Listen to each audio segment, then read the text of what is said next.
Hello everyone, welcome back to my channel. ఈ వీడియోలో మసాలా వడ క్రిస్పీగా ఎలా చేసుకోవాలో చూపించబోతున్నానండి. సేమ్ బయట కొనే కంటే ఇంట్లోనే చాలా బాగా క్రిస్పీగా చేసేసుకోవచ్చు. ఇంకెందుకు ఆలస్యం, ఈ మసాలా వడ ఎలా ప్రిపేర్ చేసుకోవాలో చూసేద్దాం.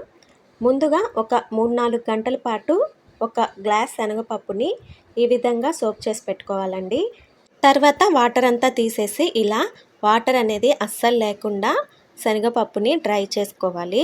వాటర్ అనేది అస్సలు లేకుండా గ్రైండ్ చేసుకోవాలండి. అప్పుడే మసాలా వడ క్రిస్పీగా వస్తుంది.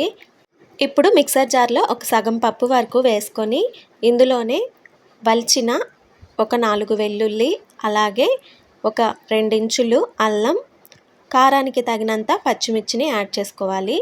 నేనైతే 3 వరకు వేసాను. ఇంకొంచెం కారం ఎక్కువ తినే వాళ్ళైతే ఇంకొక 2 వరకు కూడా యాడ్ చేసుకోవచ్చు. ఈ విధంగా పేస్ట్లా కాకుండా కొంచెం బరకగా ఉండే విధంగా గ్రైండ్ చేసుకుంటే మసాలా వడ టేస్ట్ అనేది బాగుంటుంది. ఇలా కొంచెం శనగపప్పుని పక్కన పెట్టేసి మిగిలినదంతా గ్రైండ్ చేసేసుకోవాలి. ఇలా మొత్తం ఒక బౌల్లోకి వేసుకున్న తర్వాత ఇందులో టేస్ట్కి సరిపడినంత సాల్ట్, కొంచెం పసుపు, అలాగే ఒక స్పూన్ వరకు జీలకర్ర, సన్నగా కట్ చేసిన కరివేపాకు, ఒక ఆనియన్ని వేసుకోవాలి. అలాగే ముందుగా పక్కన పెట్టి ఉంచిన శనగపప్పుని కూడా వేసేసుకోవాలి. కొంచెం గరం మసాలా వేస్తున్నా. అలాగే 1 స్పూన్ వరకు బియ్యం పిండిని కూడా వేసుకోవాలి. బియ్యం పిండి వేయటం వల్ల మసాలా వడ అనేది క్రిస్పీగా వస్తుందండి. కాబట్టి ఉంటే 1 స్పూన్ వరకు బియ్యం పిండి వేసుకోండి. ఇందులోనే కట్ చేసిన కొత్తిమీరని కూడా వేసుకోవచ్చు. నేను లేదని స్కిప్ చేస్తున్నా. మొత్తం బాగా మిక్స్ చేసుకోవాలి. సాల్ట్, గరం మసాలా అంతా పిండిలో బాగా మిక్స్ అయ్యేటట్టు మిక్స్ చేసుకోవాలి. ఇప్పుడు ఇలా కొంచెం కొంచెంగా పిండిని తీసుకొని ఈ షేప్లో అయితే చేసుకోవాలి.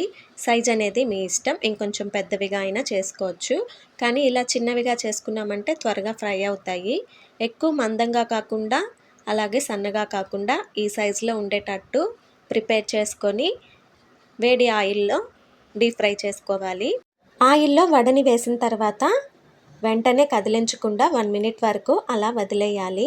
తర్వాత ఈ విధంగా నెమ్మదిగా 2 వైపులా మీడియం ఫ్లేమ్లో పెట్టి వేయించుకున్నామంటే క్రిస్పీ మసాలా వడ అయితే రెడీ అయిపోతాయండి. ఈవినింగ్ టైం ఏదైనా స్నాక్ ఇలా చేసుకోవాలన్నప్పుడు ఇలా వడ చేసి తిన్నారంటే ఇంటిల్లిపాది హ్యాపీగా ఎంజాయ్ చేసేయచ్చు. వీడియో నచ్చితే లైక్ చేసి ఛానల్ని ఫాలో చేయండి. నెక్స్ట్ ఇంకో వీడియోతో మళ్ళీ కలుద్దాం. అప్పటి వరకు bye bye. Thanks for watching.